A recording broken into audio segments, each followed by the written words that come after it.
Well, the session will be chaired by Dhawani Talati-Padiyar, Director, CBRE SE, Southeast Asia, Head ESG and Sustainability Technical Due Diligence. Could we have a big round of applause as we call upon Dhawani on the stage? Dhawani, it's the transition between the panels, so there's going to be a little bit of noise in the background. Apologies on that. Meanwhile, can we have everyone in the room just a small request? All the ones in the room, since we have to continue with our next panel. If you'd like to sit, please sit. If the conversation has to continue, I may have to request you to step out just for a moment. So Dhawani, of course, has 18 years of professional experience with a focus on architectural design, urban management, ESG, carbon neutrality, sustainability, and building assessments.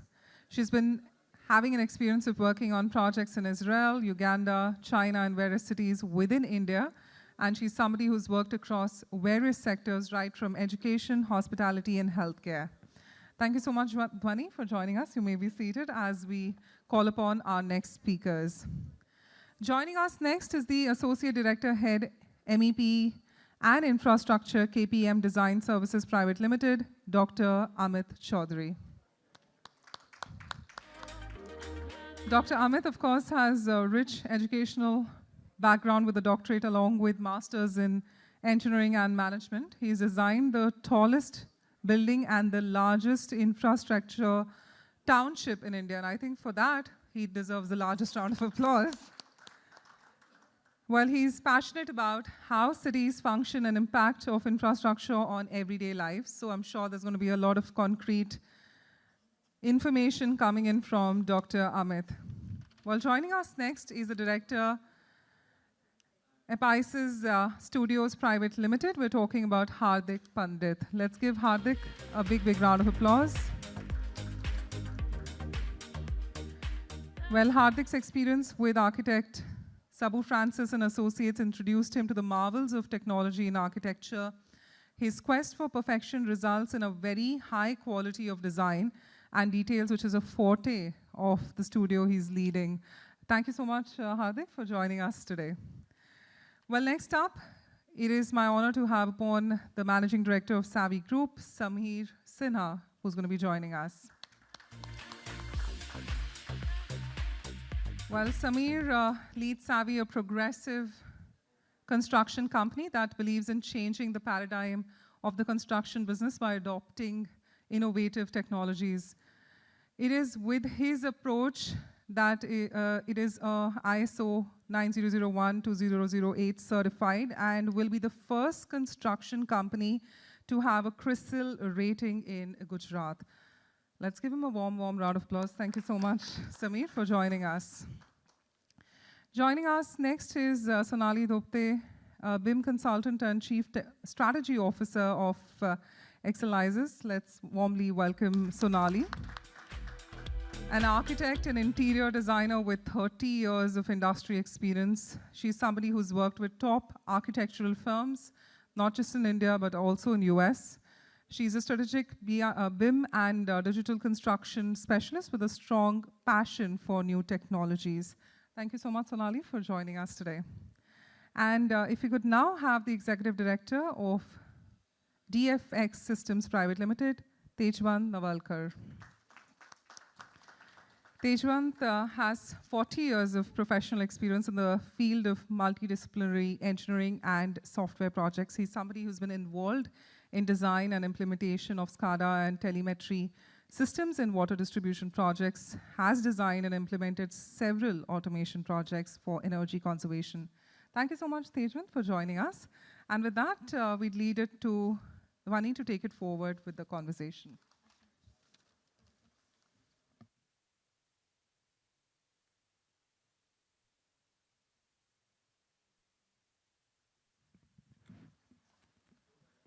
I'm audible?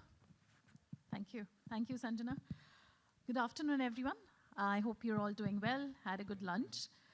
It is a pleasure to be part of the Realty Harit Bharat Leadership Summit and Awards 2023. The need for green and sustainable development has unequivocally become a pressing priority across sectors. With COP27 behind us, achieving the 1.5 degree Celsius climate target seems quite challenging unless significant progress is being made in three primary sectors: the energy, transport, and real estate. Green homes in India emphasize energy efficiency through the integration of advanced technologies. Features such as smart thermostats, energy efficient appliances, and proper insulation reduce the energy consumption and utility bills. Homeowners can experience significant cost savings in the long run, as the operational costs of these houses are considerably lowered compared to the traditional houses. The incorporation of rainwater harvesting systems, wastewater treatment plants further leads to water conservation and reduced water bills. These homes prioritize the use of renewable energy sources such as solar power, wind energy, reducing dependence on fossil fuels and carbon emissions. The impact of green sustainable home extends beyond individual dwellings. They foster the development of sustainable communities and neighborhoods. Developers are increasingly focusing on integrating sustainable infrastructure and amenities such as electric vehicle charging stations, bicycle lanes, community gardens. These initiatives encourage residents to adopt eco-friendly practices, promote community engagement, and create a sense of shared responsibility towards the environment. But don't let me go on reading like this. We have a very eminent panel here, and just outside this room as well, there were really interesting conversations going on, and I'm hoping that we extend it here and we have a more interactive session. So in our panel discussion today, we will deep dive into the topic, building green housing, thinking out of box technologies. So let's take a quick round of introductions, although Sajana's done a very good job of it, but specifically relevant to the topic here, if we could hear about 30 seconds each from all of you panelists. I'll begin with myself. I'm Dhawani Talati-Padiyar, Director, CBRE Southeast Asia. I head the ESG Sustainability Consultancy along with technical due diligence for Pan-India portfolio. We cater to residential, commercial, across all sectors and asset classes. We've covered a large portfolio. I'm happy to connect offline again, but enough about me. And if we go clockwise and... Thank you, Dhawani, for such a technical opening things. Myself, Dr. Amit Chaudhari. I look after MEP and infrastructure, global business for KPM Engineering. Thank you. Yeah, yeah. Good afternoon, everyone. Thank you, Dhawani, for the wonderful pre-talk, for the setting the stage right for this session. And I'm architect Hardik Pandit. I'm the director of APICES Studio Private Limited, and we are an architecture studio who's engaged in designing of architectural projects, including residential, commercial, industrial, data centers, and various other kind of projects. So, thank you. Hi, I'm Sinha. Thank you, Dhawani, for the wonderful introduction. I have a real estate company called Savvy Group, based out of Ahmedabad. And we have been committed to sustainable development for the last almost 2 decades. And we're committed to building only green. We have just ventured into Bombay also. I'm the only developer on the stage and probably in the room. So I'm the bad boy today. But I think we need to change that up now. We need to have more developers in the room because ultimately we are the ones who bite the bullet. And these are all people who already know what they have to do. It's guys like me who don't know where to go, what to do, unless the guru tells us what to do. But again, we have a very myopic view at the whole sustainability agenda, and that needs to change. So I'll take the blame. But thank you so much for this panel, and thank you for the opportunity. Good afternoon, everybody. I'm Sonali. Like they mentioned in the introduction, I am an architect by education. A 30-year-old veteran makes me sound old. I've never designed anything in my life, so I don't want to call myself an architect. But I'm a technologist at heart. Started Excelize 19 years ago and has been working on using technologies such as BIM for various kinds of projects across the globe. And I've seen the benefit technology offers in every type of construction. And believe me, before we came in, we had a mini argument on who's to blame. He's right, developers get blamed. So looking forward to an interesting discussion today. Thank you. Good evening. Good evening, all of you. I am Tejwant Navalkar. I am a mechanical engineer from IIT. I have been into this business of MEP, as we call it in the industry, building industry, and I have more than 200 projects under my belt, ranging from airports to large townships. And my focus and energy has been devoted to green buildings and promoting the concept of green. Even before they were called green, it was intelligent buildings once upon a time. Then it's graduated now into and settled down into hopefully green buildings. Energy has been to hello. So we are focusing on energy conservation, implementing strategies, and I'm an avid adapter of new technologies. So whenever I see new technology, we try and implement it in some of our projects, or one of our projects at least. So that has been my passion to work on new technologies, and this thinking out of the box made me literally jump out of the box. So I'm here, glad to be here. Thank you. Thank you. I think it's a very power-packed panel, and Sapna's done a great job of mixing the right mix. We've got developer, architect, engineers, executors. I think it's a fantastic mix. So Hardik, if we could start with you, what is driving this green movement and in the housing sector specifically? How do the government policies, incentives encourage the adoption of the out-of-the-box green building technologies in housing construction? Yeah, Dhawani, thank you. That's a very good point. See, nowadays, earlier, this kind of having green building was just a kind of a marketing gimmick for an corporate so that they could advertise themselves that they are being sustainable. But nowadays, with the kind of awareness that government is also bringing in, there's a lot of requirement coming in from the clients, from the end users as well, as that they want to take up these green initiatives, they want to be responsible. And like my friend rightly said, that developers are the one who get blamed, but I'll tell you, it's from them itself, like because of the awareness, they are now coming up with the requirement to us. We want to initiate these kind of green development, and they want us to suggest them the suitable process and methodology for it. And many times we tell them, even to the smaller clients, like it is not necessary to take a green certification. Just by getting a green certificate doesn't mean that your building is green. There are a lot of initiatives that can be done even at the ground level, which doesn't cost anything, and thereby we can promote and we can adopt these green initiatives. So that is what, as an architect, we try to implement. And right, you said that it is awareness is something which is going to bring about the change. And in terms of the government is also supporting, like they are giving a lot of incentives to the green buildings in the form of giving some additional areas or giving some tax breaks or something like that. So that also helps in people adopting it, whereby they don't feel the pinch in their pocket. So I think that is very much helpful for taking this cause ahead. Thank you, Hardik. I think you were poking and complimenting Samir at the same time. I could see that. So I think, Samir, you should go next, and the most reverberating question on the table.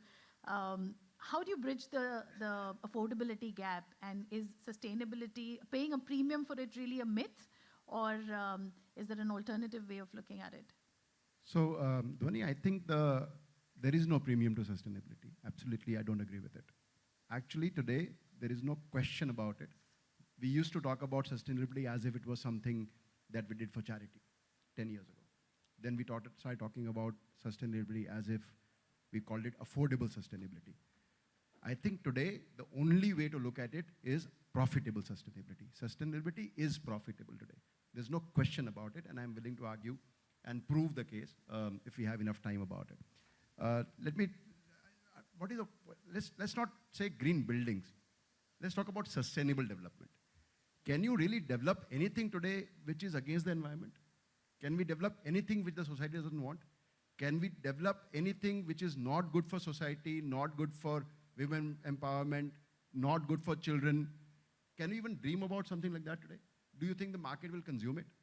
If you look at any annual report for a company, what are the first 10, 15 pages of the annual report? It talks about sustainable development, talks about their story, talks about what they do for the environment, what they do for society.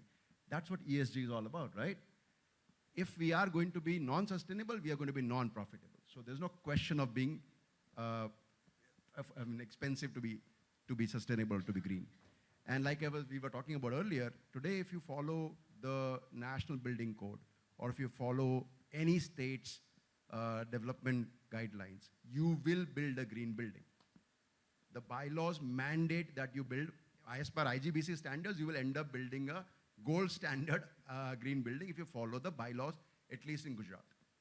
So where is the question of building non-sustainable? You will have to break laws to make a non-sustainable building. And like my friend says, whether you certify your building or not, you are still building a green building. The challenge is there is no awareness about it. The challenge is there is no demand from the consumer about it. So the motivation for a developer is very, very limited because he has to do it out of his own awareness, or he has to have been guided by gurus that are with me on the stage to develop green buildings. But otherwise, he has to mandatorily build a green building. There's no option about it. And he cannot not do that. Very well articulated, Smee, really well. Profitable sustainability is a keyword I have jotted down for future as well. In fact, taking a closer look at this value creation and coming to you, Amit, what are your thoughts on circular economy for green housing? So, whatever we are talking about green building or sustainability, it has to have a circular economy. Whatever we are snatching from environment, it should again go to the environment. If we are taking the water, we should use it, recycle it, and give it back to the rivers, ponds, and lakes, whatever it is. Any construction material, for that matter. Water is sensitive, so I said water. But any construction material we are taking from environment, either it is bricks, blocks, cement, anything, we need to find out certain methods to put it into the circular economy, where it can, when it goes back to the nature, it can amalgamate with it. Not like plastics, where we know that on the earth only plastic will remain. So my thought is, let us recycle, reuse, use the natural energy sources for the green building constructions. Yeah, and with that triple R comes the need to bridge the fourth R, which is the renewable energy. And with that, Mr. Navalkar, if you could take the next question. What are the challenges one faces with the renewable energy, the fourth R? Green power, or even specific to solar in that sense? I think that's a very pertinent and relevant question. Solar, everybody, I mean, it seems so ubiquitous. Everybody is now aware of solar. We can see solar panels, etc. But there are certain challenges which I would like to highlight, especially for developers and for designers like us. Now, when you go to build tall buildings, today the average heights are about 30-storied, 35-storied, and so on. The moment you go higher, the amount of terrace space that you get is so limited that it cannot meet my entire, even my common area requirement of the building, because the number of lifts are plenty. You know, you have almost 4 to 5 lifts. You have pumps pumping water all the way to the 30 plus floor. So point is that the terrace area is very limited. And in spite of that, we want to go in for solar power, which is basically quite a challenge in meeting that.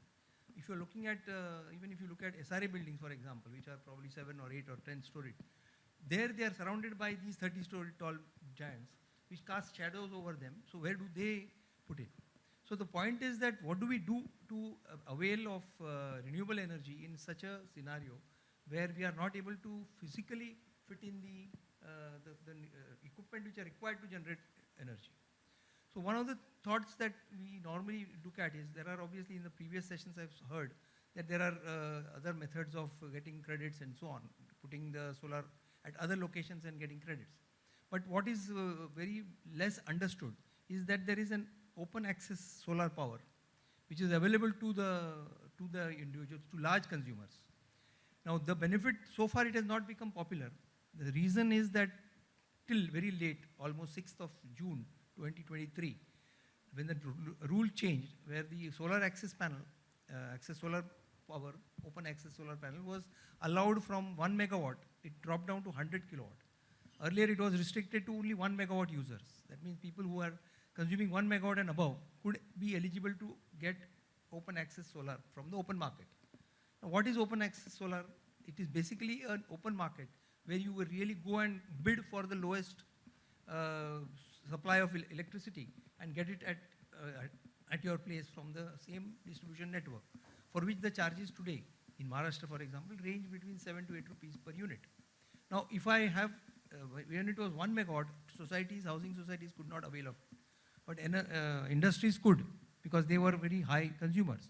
But now with the limit having been dropped to 100 kilowatt, any tall building which is 30 plus would obviously be in that category and eligible for this particular situation. Further, earlier open access solar did not allow me to supplement it with my own solar. Now that is also permissible.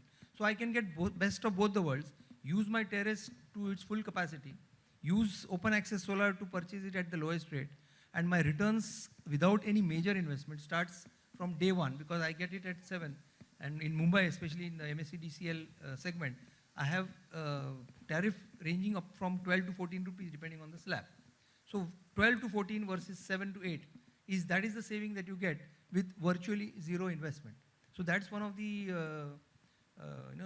new technological advancement, or I would say the policy making changes, which is actually helping utilize energy to the renewable energy to the most optimum level.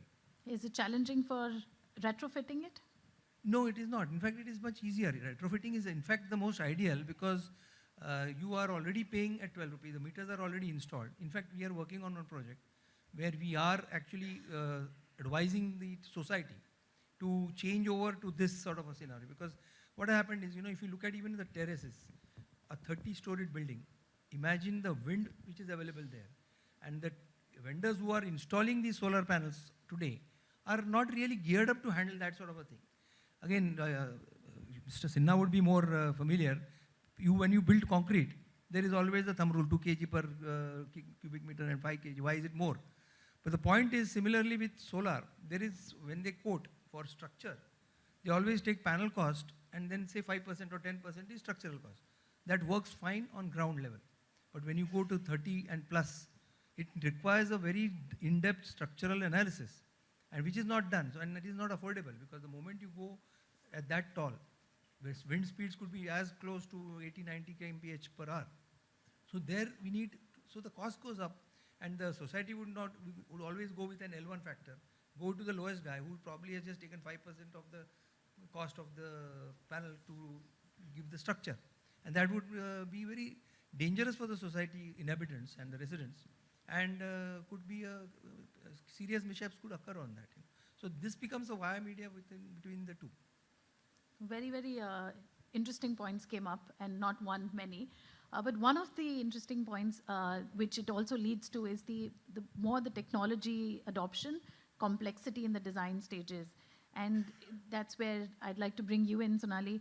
How does BIM empower attending to these challenges at design stages with technologies, sustainability features, all being weaved in at the same time? So essentially, BIM, Building Information Modeling, is a process. It's a process that lets you visualize before you physically build anything. And it just doesn't stop at the visualization part. If we look at the same example he gave about solar panels, in the 3D model, that virtual model, you could put in the solar panels, you could simulate what-if scenarios around it.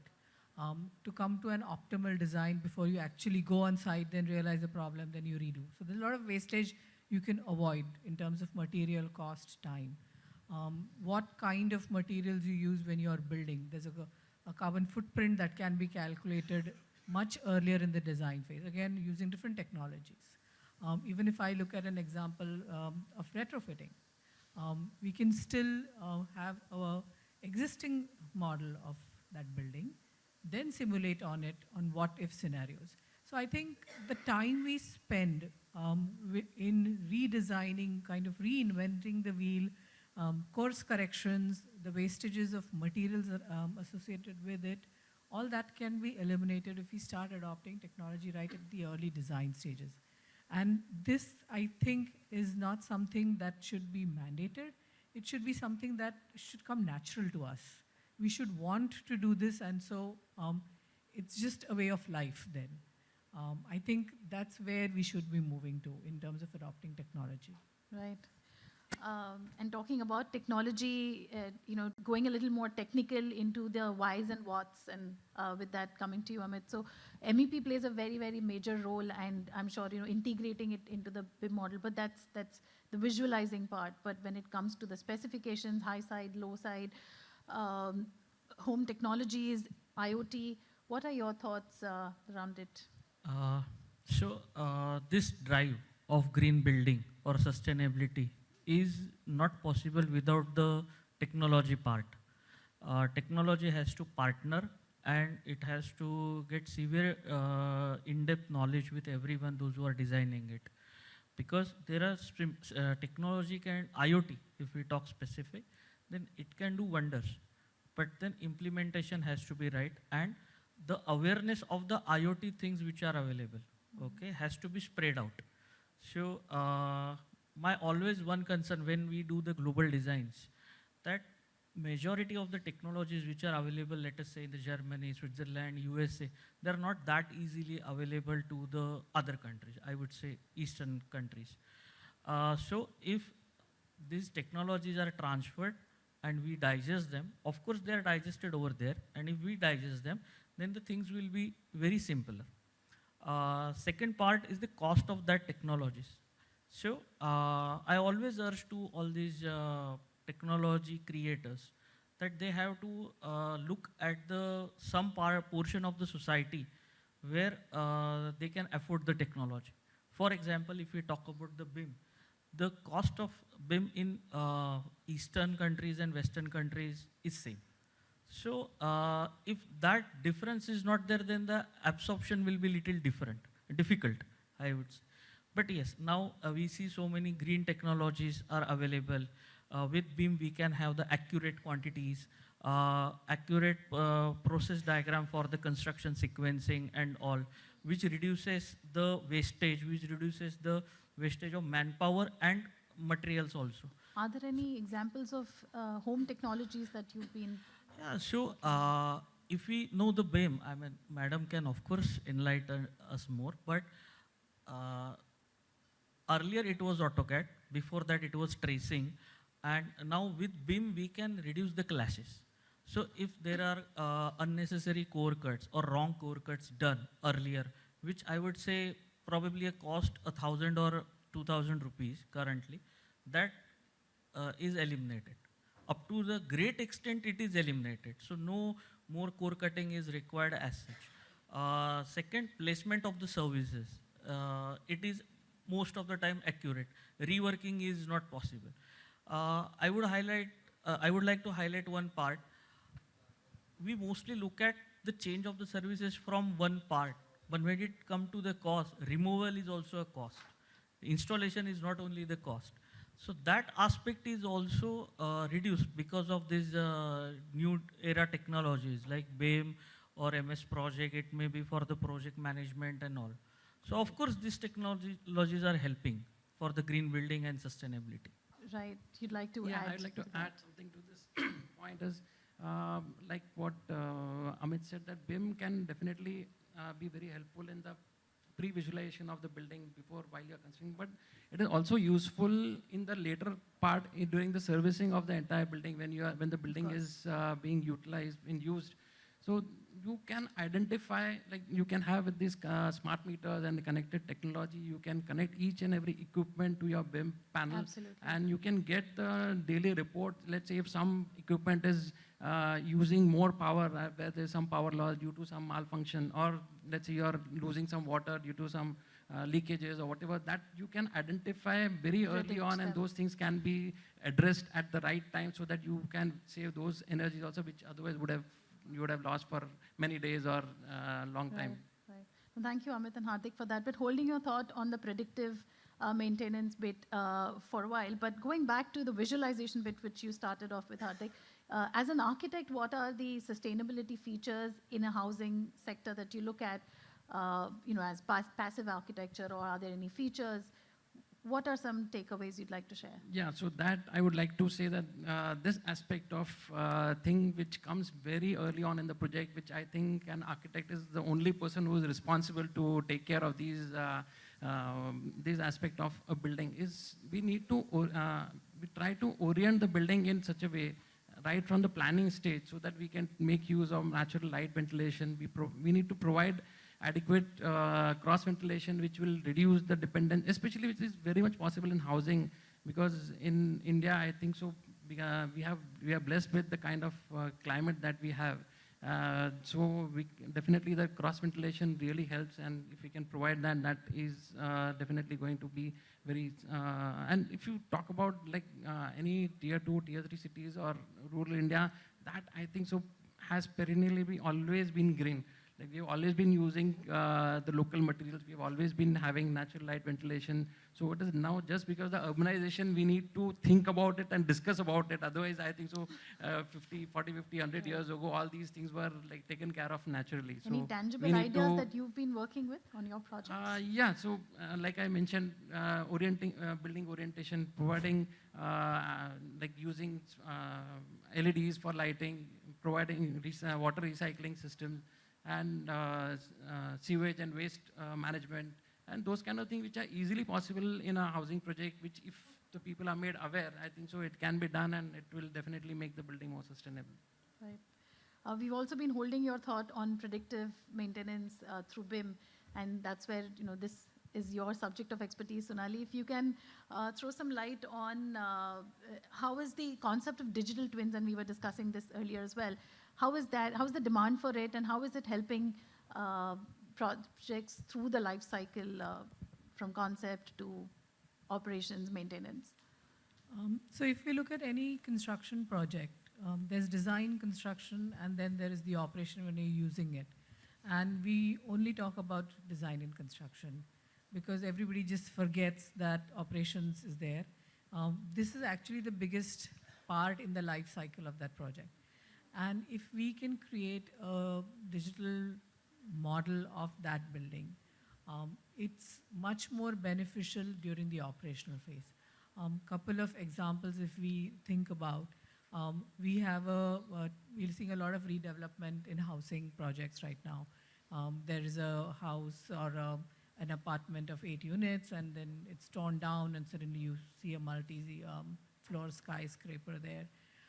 So in scenarios such as this, understanding what was the existing water consumption, what was the existing sewage disposal, and then simulating that for 100 tenements versus 10, that is also one benefit of using technology. And when 100 people do come and live there, 100 apartments, what happens if you have a low flow, low valve flowing whatever gadgets put in as opposed to anything else? That simulation helps you. Also, when you want to do operations and maintenance, we see everywhere that drainage line block ho gaya hai. Randomly we are digging somewhere. If we have a digital repository, we are saving on all the wastage that can occur in time, material in doing that. We are just more aware of how to maintain that structure. And I think that's where the whole having a digital twin comes into play. Anybody wants to do remodel later on, that helps you there also. So there's tremendous benefits of having a digital twin, and these structures outlive our lifetime. And I think from that perspective, from an asset maintenance perspective, with the end goal in mind, if we start looking at technology adoption, we'll not think that it's a cost or it's a burden or it's a mandate. Yeah, I think that's the way to go. But are you seeing a lot of traction? Are you? We are. I'm actually working with a couple of organizations, and we are seeing a lot of discussion around how to bring in technology, right from our Bureau of Indian Standards to the government coming up with a BIM implementation strategy. And it's more around an advisory and incentivize role, not necessarily a mandate role right now. Right. No, it helps the larger piece of life cycle, like you said, on predictive maintenance. Yeah. And that's what I'd like you to come in, Mr. Navalkar. So predictive maintenance of equipments per se, what are your thoughts around that, and how would it build into and fold into the larger goal of sustainability? Yeah, that's a very pertinent and a relevant question. To me, maintenance is the most neglected or maligned word. Nobody really talks of maintenance. Even if you look at the IGBC Green Homes specifications, there is a credit for sustainability, but nowhere does it talk of maintenance. How should I maintain? So the entire focus on green buildings thus far has been design, select, and implement. It assumes that what is 95% or 98% efficient today will continue to be so 100 years down the line, because there is no guideline how to maintain it, how to do that. And our green designers are in no way communicating with the maintenance staff.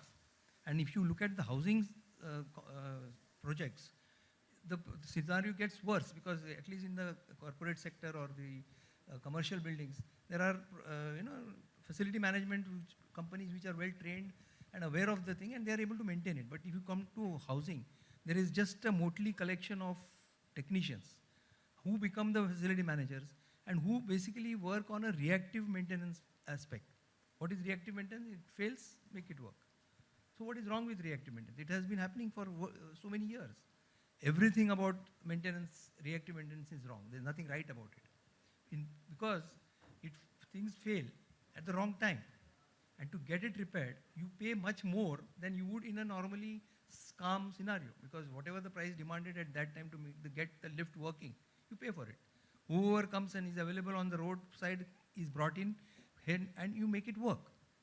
There is also a problem that if a particular equipment fails often, its life also is obviously going to reduce, and also the efficiency. We designed it and built it and got a platinum certificate for that particular pump, but if it repeatedly fails over the next 3 to 4 months, it's no longer going to give you 98%, it will be probably 80. Plus, there are other cascading systems on either side of the equipment which could also be affected. And that basically results in lowering the sustainability factor. That means what is sustainability ultimately? Because we have been all talking about sustainability. Let us take a deeper look at what is sustainability. Sustainability means that what I have built today continues for its specified or a designed lifespan at the same parameter that it was designed for. Like a human being, when I am born, I am generally healthy. Most of us are healthy. And we continue to grow and live the full life expectancy. Incidentally, the life expectancy has increased over the last so many decades. Why? Because there is technology being used to monitor and diagnose the parameters, health parameters of human beings. If I extend this analogy to machines and equipment, what happens is that I be able to take help of the BIM model and build in equipment which can be monitored for their health parameters, and I can then get some data, meaningful data out of it.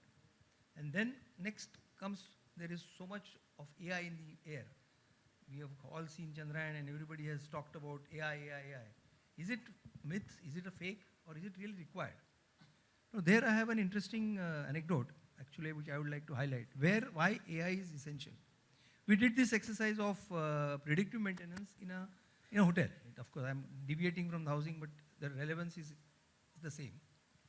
We identified 2 lifts and we said, let's monitor them. We sat with the manufacturer, elevator manufacturer, and we said, what is it that is critical? So we said, okay, let's say opening and closing of the door, if I measure the time to open and close, that would give us an indication of whether the lift is going to fail or not. So we started recording the data on a PC. Those days, no AI, no sensors. We are talking about 2000. We collected the data, and what we did is whenever the lift actually failed, we noted the readings in and around that period, maybe 2-3 minutes before that. And we noted that, and that is what in AI terms it's called machine learning. That's what we simulated manually. Then we continued to do that, and after a period of time we said, okay, now let's say this is the time, and I build in the point as the threshold point that it should not exceed that. Moment it reaches that point, I should say alarm and stop. What we found there was that after every 10 faults, we could only predict 3. So that gave us an insight that only managing one parameter is not enough. It's a lot of other parameters which are affecting the failure of the lift, not just one. And then at that time, the sensors and the computing power were not enough for us to go further. So it remained an academic exercise. But it was an eye-opener. And for the future, it is a guideline that if I really build in increased computing power, and that is where AI comes in, to monitor multiple parameters, get the patterns, identify patterns, which we cannot recognize by just looking at a series of data. And this is where BIM comes in, because I already have a digital twin established.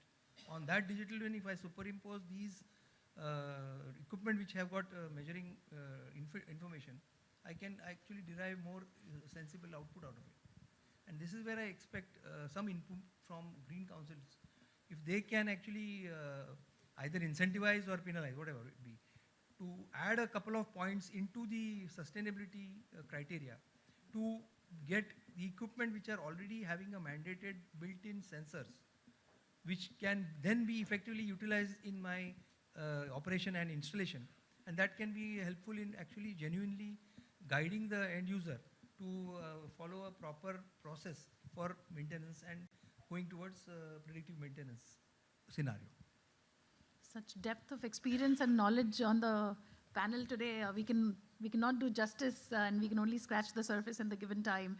But the entire topic of sustainability and green housing cannot be spoken in isolation to the performance and envelope of the building itself. We need to talk about the impact it has on the people who are going to live in it, the residents of that building. And that brings me to you, Mr. Sinha, and we know we've chatted before that you've been working in this space about the health, wellness, safety of the occupants of the building and the impact that sustainability has on them. If you can throw some light on that. Sure. But if you allow me, I have a question for actually both of you, if you allow me that. Please, please. So isn't BIM a designing tool? Isn't that what people or designers or MEP consultants should use to design? And doesn't that make your design more efficient and more, isn't it what it should be used for? So it is a designing tool, but that's just the first step. Once that design is ready, there is an infinite amount of analysis and benefits you can derive out of it. To prove that it is a good design. To prove that it's an efficient design. Exactly. And that is my point. Why should a developer have to pay separately for BIM? Isn't that something that I a can designer ask, why should a giving? BIM guy have got to into pay the trap. separately Let for... me add. Let me add to it. You can appoint us. I'll not charge you for the BIM. Exactly. My That is what point we have started doing. No, exactly. And that is what that's what I've been thinking, is that shouldn't BIM be something, because it is a great design tool, it makes your design efficient, it proves it is a good design. Why should anybody not do anything but BIM? Can I interrupt? Can I add? Yeah, please. Yeah, actually, I would like to correct the perception. BIM is not a design tool. It's a visualization tool. Designing, no. See, when you look at a HVAC design, I have to do the load calculations. So I'm just trying to put I the understand that. proper perspective. All I'm saying is, if cost was not a criteria, Yes. if the developer or his cost was not a criteria, wouldn't BIM be the most natural thing for every designer to use and say, okay, this is how perfect my design is and this is how it will behave 20 years from now? No, I would look at it differently. What I would look at it is that it saves you your construction cost and time in rework. And Because thank you, if that's the perfect segue I wanted into my session. Because cost is what the problem is. And we have, as developers, I think, a very myopic way of looking at cost. We look at the cost of constructing a building. Why don't we look at the value that we create? The space that we are sitting in has been constructed by a developer, and we are sitting here and generating business. We are creating a value which is humongous. Where is that value being taken into consideration? Why are we only looking at the cost of a building? Per square feet construction cost? What about the life cycle cost, like we've just talked about, right? Why are we not looking at that? So I'll tell you a simple example of what a good efficient design would be. A high performance building that I built about 15 years ago in Ahmedabad, which is a very hot climate. A green building, installed a chiller when nobody was doing that 20 years ago in Ahmedabad at least. Today, when we send out a HVAC bill for that, we apply chilled water and the air conditioning system is based on the chilled water. He saves at least 30 to 40% on his air conditioning bill. And we send him that invoice every month saying, this is what you have consumed, this is what you are paying, and this is how much you would have paid had you been in a regular non-green building. And that percentage works out to be 40% and goes on increasing every year because your envelope keeps getting more and more efficient, your chillers get more efficient. This is what a BIM should have done 20 years ago to me and said, this is what will happen to you, and because you will save 40% 10 years from now, you should be able to charge a premium today. Yeah. And that is what I'm talking about. And we have not asked for that value that we create for that by making that building, and the business that we create, and the efficiency. So coming to the point that you raised, we have actually with Indian Green Building Council and in collaboration with Indian Institute of Management, Ahmedabad, and CEPT University is actually doing a research study on the impact of the sustainable built environment on the occupants. And how does it improve their efficiency? How does it improve their wellness? What does it make? Do they go back home happier having spent 8 hours in an environment which is healthier than a non-green building? And I'm very happy to say that by the end of this year, we will have a tangible report which will say, this is the per square feet saving you have because you've worked in a green environment as opposed to a regular environment. Thank you. That deserves a round of applause. Thank you. Yeah, no, the subject is personally, I'm very passionate about. I'm also a well faculty by the IWBI, and there are only a couple of them in India. So I totally feel you there and understand the point you're trying to make. But just a moment before, we were talking also about the BIM. I think the myth that needs to break is that it's not an alternative to AutoCAD. It's in addition to that, and it's the value that we need to see in it, and it's not a drawing tool or a visualization tool, a lot more. And how BIM it actually is a folds process. It's not a tool. Very well put. And how it folds into the sustainability. Design process. No, design has multiple facets, actually. Profit process. No, it absolutely folds into the sustainability since it makes the entire process efficient throughout the life cycle. So actually, given the last couple of minutes that we have, maybe if we start backwards and from you, Mr. Navalkar, what are, in just quick few words, what are some upcoming trends or technologies that you'd like to share from your experience, perspective? A lot of technological, no new technology per se. In the housing sector, we don't bring in too much like hydrogen or something like that. But EV station charging, for example, EV charging stations, for example. There is a challenge because you have got 300 flats and 300 cars. Maybe even if you assume 30% would be EV in the next 3 to 4 years, the challenge would be how do we provide the charging stations in each of them. So coming back to my earlier thought process where we have open solar access, the same could be used as a single user and given on prepaid meter concept. That means you have a card which is loaded with whatever 10,000, 2,000 rupees, and you insert the card into the meter, and then the electricity starts, charges your vehicle, and you take away. So you don't need to have a one-on-one meter for every car, and that helps if a person leaves, an electric vehicle owner leaves today from the society, a new one coming in doesn't have one, then that gets wasted. So this challenge would be a good thing to tackle. I would love to handle this sort of a scenario and build in and demonstrate, and this could be very effectively worked out in large projects of tall towers. Sonali. So, I think a lot of us are hearing AI and AI designing your homes for you, and I think it's an evolving technology, so it's scary right now, and that is something that I think I'm looking forward to, along with having much more efficient buildings and structures through whole house in a box pre-construction. Sorry, I'm going to have to just stop there. If there's a question, maybe we can take a question from you, sir.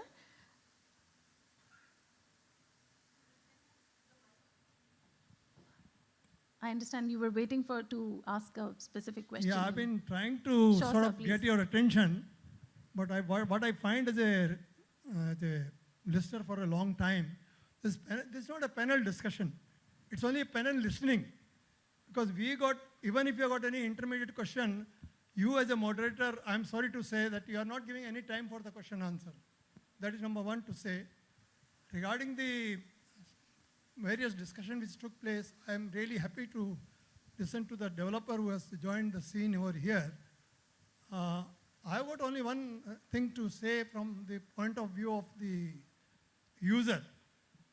Everybody is talking about the building, green housing, and it should be available to the lowest cost, value addition, etc. But where is the rating? As a customer, I don't have any rating even today for the building constructed by the developers. Just like ICRA and CRISIL provide the rating for the financial rating, there is no rating for the building. We have got for the namesake a lot of Green Building Council. but the Green Building Council only evaluates the building, how it has been constructed at the end, whether during the construction phase where anything has been avoided, there is no monitoring of any kind. As a customer is a very loose end. Even the designer who are supposed to design and give the building is basically at hard point to say whether his design has been really implemented.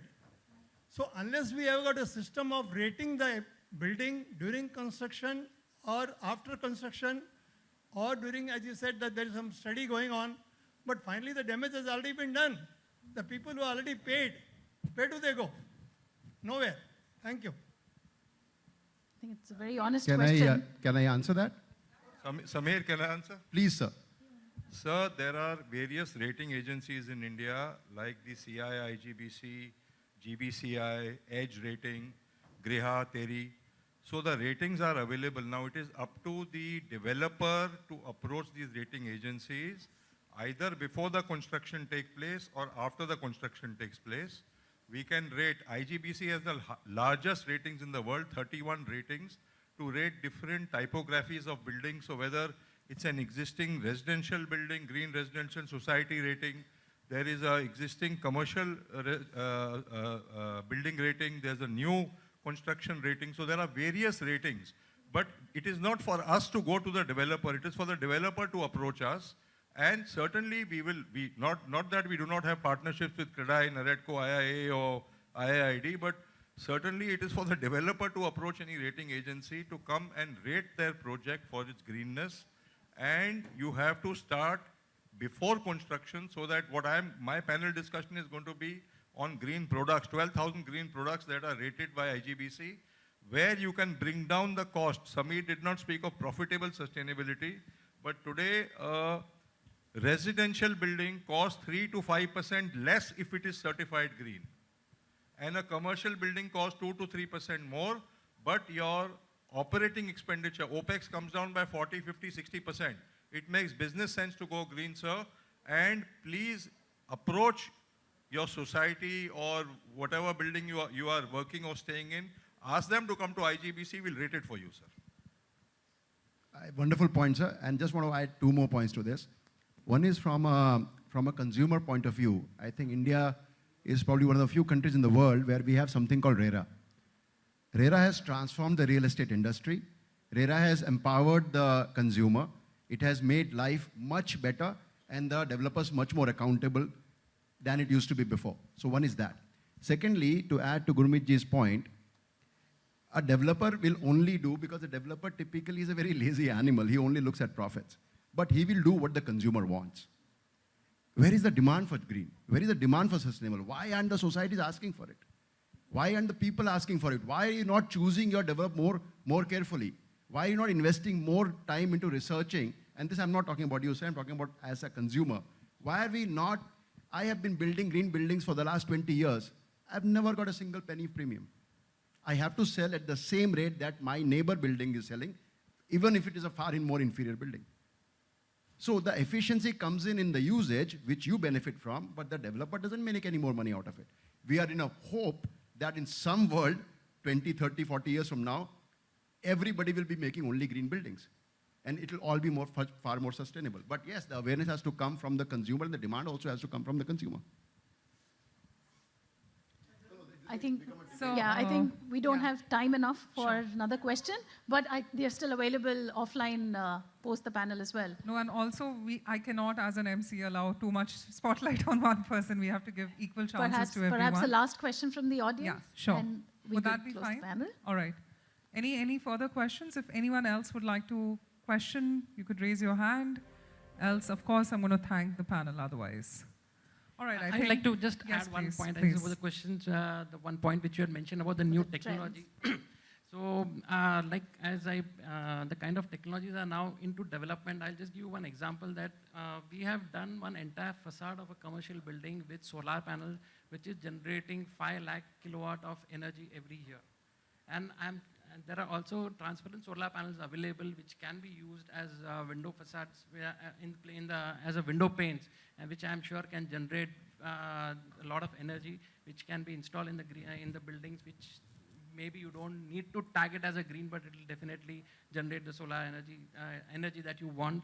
And just the cost which is prohibitive right now, but I'm sure down the line in the coming years that technology will be available for everyone, and that can definitely be adopted by everyone.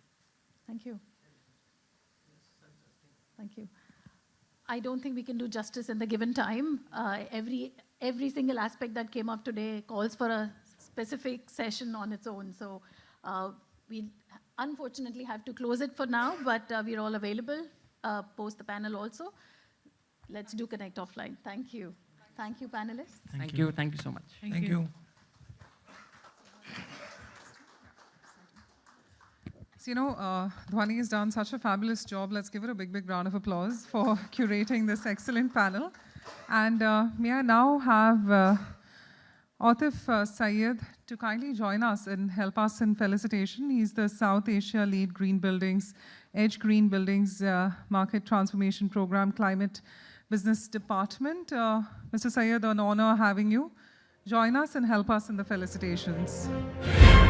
Thank you, Dhawani. So, okay, we'll start from that side. Absolutely fine. Thank you, Tejwant. Thank you for joining us. And we'd just like you to, freeze for a moment just for a quick photo up. Thank you. Thank you, Sonali.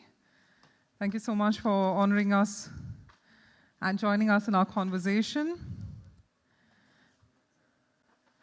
Thank you so much, Samir. Well, when you contributed a lot of video cameras switched on, I'm sure there's a lot of conversation around your topic. Thank you, Hardik. Thank you for joining us.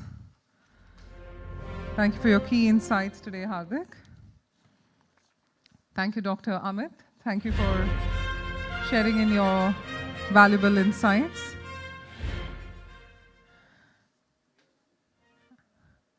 And of course, thank you so much, Dhawani, for curating this conversation. And